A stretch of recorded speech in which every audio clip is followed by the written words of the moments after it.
KPBS On Demand is supported by Paint Care, offering households and businesses in California more than 800 leftover paint drop-off sites for recycling. Quantities of 100-plus gallons of paint may qualify for a large volume pickup. Learn more at paintcare.org. Good morning, I'm Debbie Cruz. It's Tuesday, March 28th. County Supervisor Nathan Fletcher has taken a step back to focus on his mental health. More on that next, but first, let's do the headlines. More rain is headed our way tonight. The National Weather Service says we can expect light rain through tomorrow morning.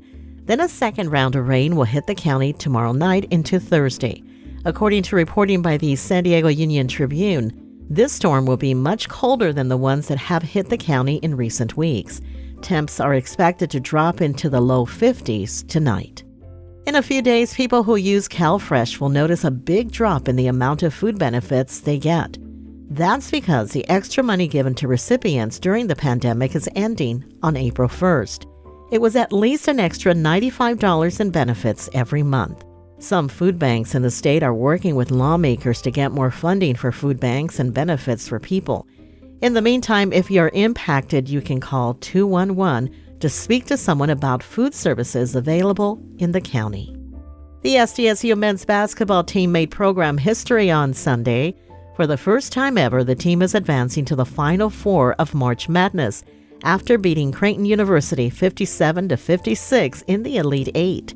SDSU sophomore Bella Espinosa plays for the SDSU softball team and could hear fans cheering for the men's basketball team during their game on Sunday. I think it was just awesome. I was stoked to hear about it and just bringing more awareness to SDSU, and we can compete with other schools. The Aztecs take on the Florida Atlantic Owls Saturday. Tip-off is at 3 p.m. From KPBS, you're listening to San Diego News Now. Stay with me for more of the local news you need. KPBS On Demand is supported by Fleet Science Center's newest exhibit, Survival of the Slowest. See firsthand how nature's smallest, slowest, and weakest creatures can not only survive, but thrive in the wild. Open May 24th through September 1st. Learn more at fleetscience.org.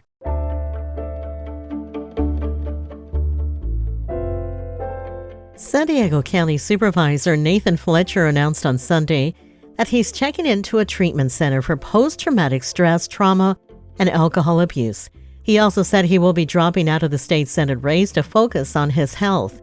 Health reporter Matt Hoffman talked to a local expert about PTSD and how treatment can transform lives. Supervisor Nathan Fletcher says his post-traumatic stress is from combat during his time as a Marine and also intense childhood trauma that's been made worse from alcohol abuse. Post-traumatic stress disorder, or PTSD, can occur with anyone. It's typically triggered by traumatic events. Dr. Sarah Simmons is a psychiatrist at Kaiser San Diego. She says symptoms from PTSD can range from intrusive memories to avoidance or distancing, numbness, or even physical symptoms like feeling on edge or being irritable. She says something key to remember is that PTSD is treatable. Sometimes it can be really difficult and painful to think about that trauma that's happened. So sometimes it's okay, I just don't want to go there. I'm not ready for that kind of treatment. But the important thing to remember is that treatment, it works. People can recover. They can feel whole again. Treatment doesn't always involve revisiting trauma, and it can include therapy, support groups, or medication. Simmons says it's common for those with PTSD to use unhealthy habits like alcohol to get temporary relief from trauma, but she cautions against that. It's really easy for a person to think, okay, I'm going to have that glass of wine, maybe it will help.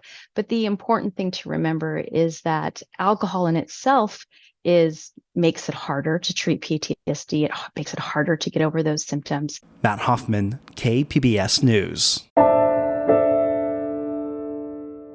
The preliminary hearing for a doctor and a nurse charged with the in-custody death of Elisa Serna was postponed, but her family still showed up and held a rally in front of the courthouse yesterday.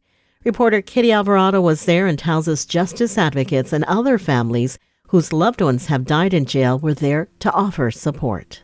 Justice for Elisa Serna! Elisa Serna's family was counting on attending the preliminary hearing for a doctor and a nurse charged with her death while in custody at Las Colinas detention facility in 2019. Instead, they stood outside the El Cajon courthouse with justice advocates and other families who have the same tragedy in common. No justice, no peace! The hearing was continued and a new date of June 26th was set for Dr. Frederic von Lintig and nurse Dana Lee Pasqua. Both pleaded not guilty to involuntary manslaughter. Elisa's mom, Paloma Serna, said after watching unreleased video footage of her daughter, it's clear more people must be held accountable for there to be real justice. They never went in there to check on her. They just left her there. So when are these other deputies going to be arrested too? We reached out to the district attorney's office and asked if more people would be charged. They said they could not comment on pending criminal cases. Kitty Alvarado, KPBS News.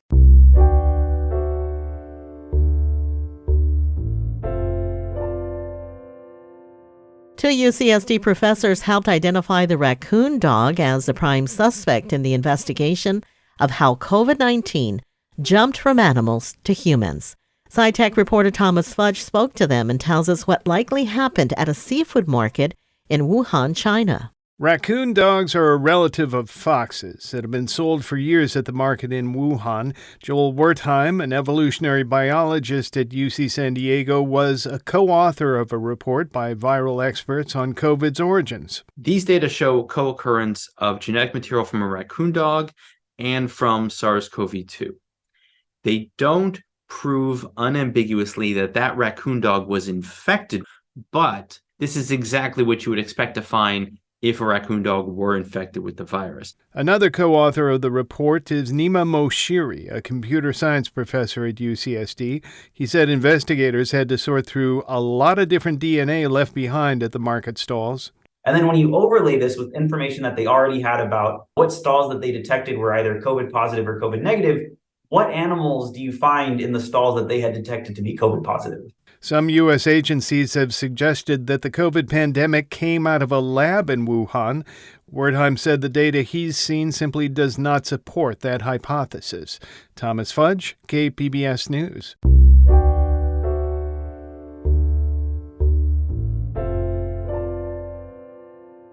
Javier Salazar Rojas is better known in Tijuana as the Deported Artist. He uses art to shine a light on the plight of deportees. Border reporter Gustavo Solis tells us his story. One of Javier Salazar's favorite paintings is of a little boy in the desert, hiding from the border patrol. The boy crouches behind a bush.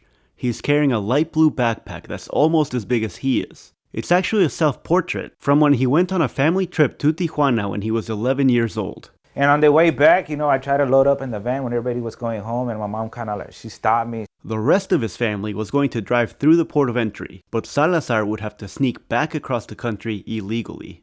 And I was like, I thought we were going home. She was like, you know what? You can't come home with us. You don't have any papers. That's when Salazar found out he was undocumented.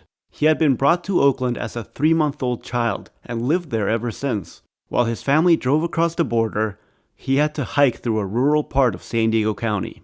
I got separated from my group. I remember hiding in the bushes.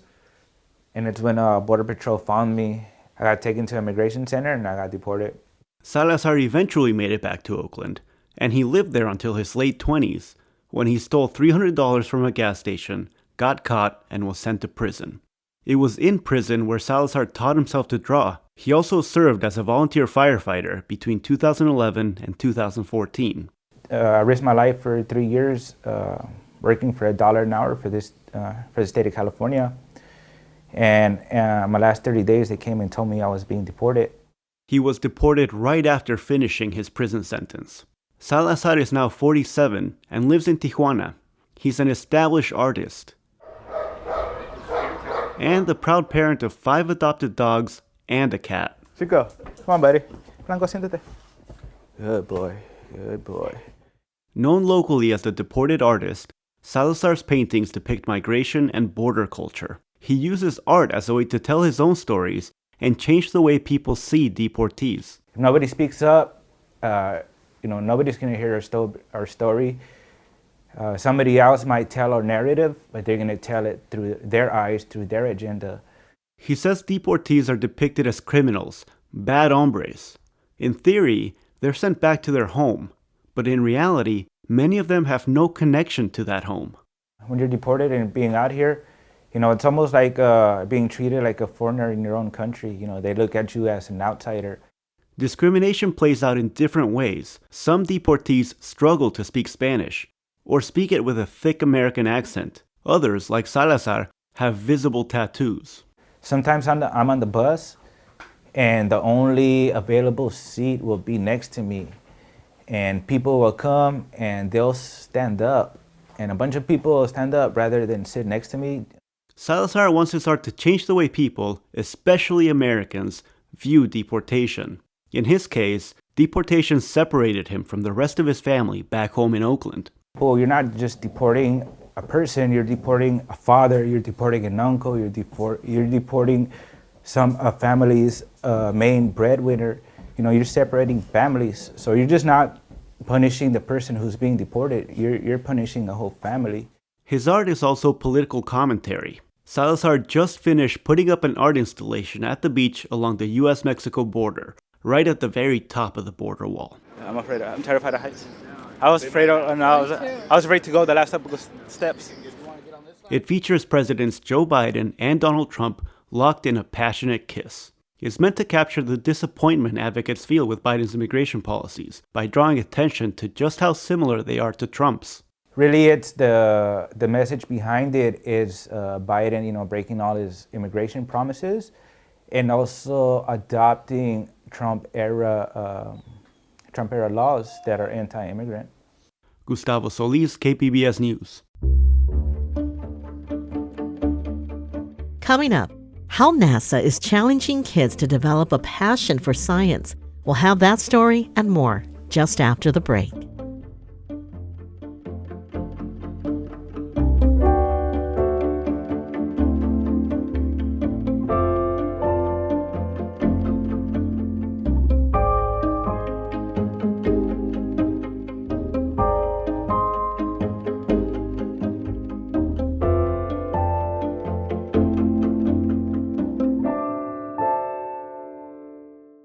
KPBS On Demand is supported by the National Conflict Resolution Center. Geopolitics, a divisive election year, and strained budgets are all topics that can create tension in the workplace. NCRC can help workplace leaders navigate polarizing issues with the Culture, Communication, and Conflict Certificate. More at ncrconline.com.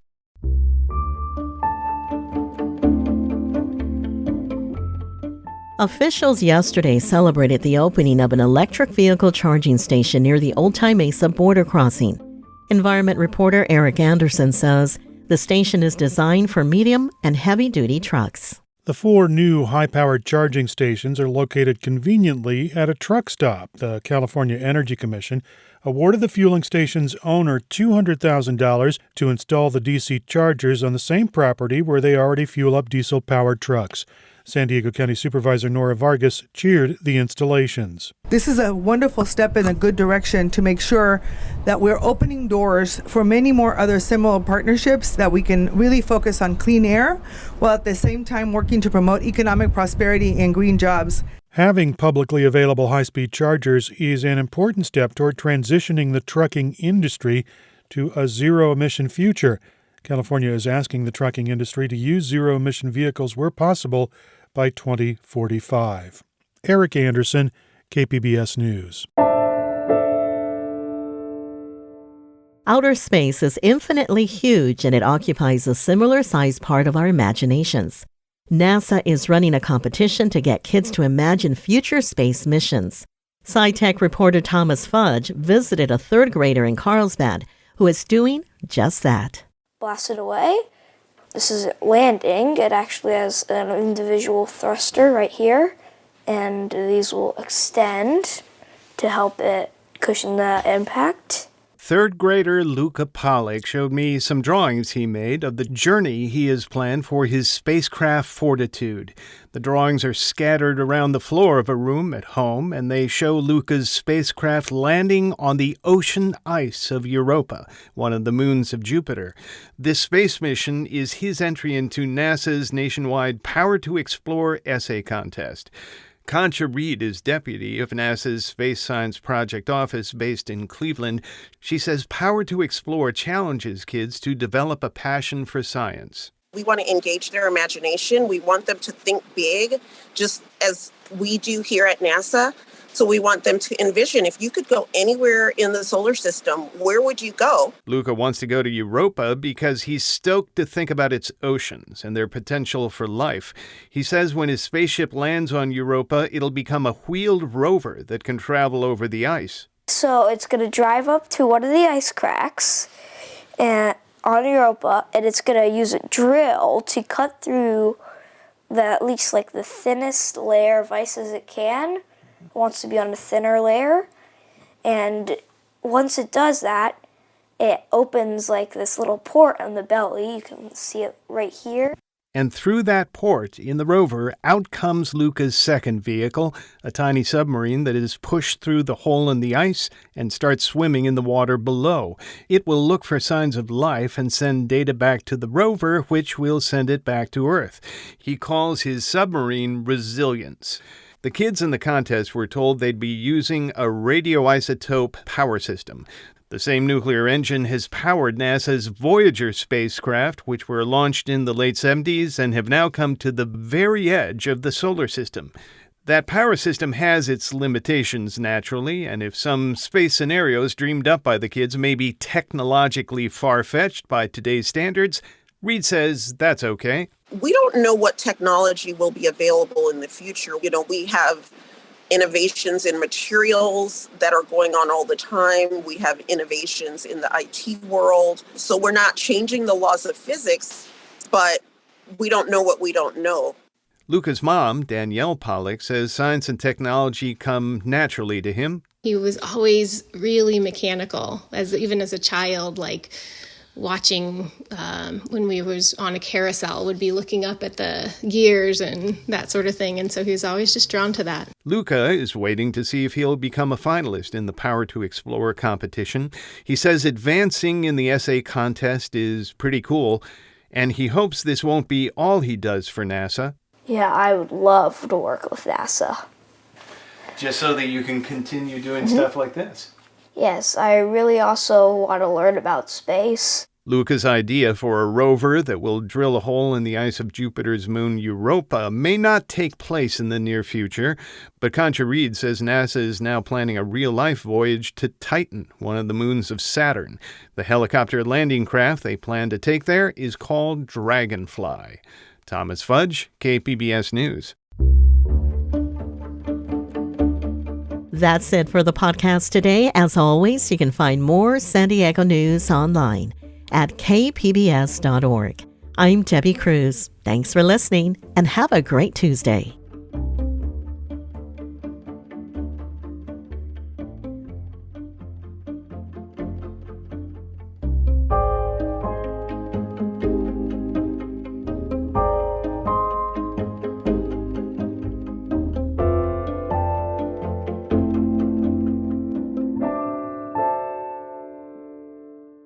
KPBS On Demand is supported by UC San Diego's Art Power, presenting cellist Joshua Roman, performing from his album Immunity, alongside music by J.S. Bach and more, Sunday, June 22nd at UC San Diego's Epstein Family Amphitheater. Reserve your tickets at artpower.ucsd.edu.